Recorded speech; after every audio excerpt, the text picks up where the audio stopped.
இங்க ஒரு வீட்ல 2 சின்ன பசங்க பேப்பரை வச்சு நிறைய கொக்கு பொம்மை செய்யறாங்க. ஏன்னா இதுல சின்ன பொண்ணுக்கு ரொம்பவே உடம்பு சரியில்லாம இருக்கும்.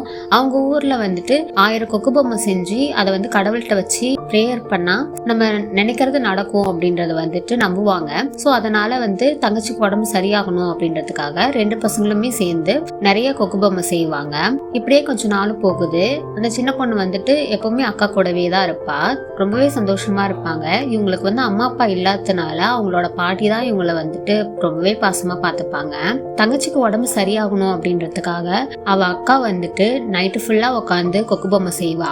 அப்படியே கொஞ்ச நாளும் போகுது. அந்த சின்ன பொண்ணுக்கு உடம்பு ரொம்பவே சரியில்லாம போகுது.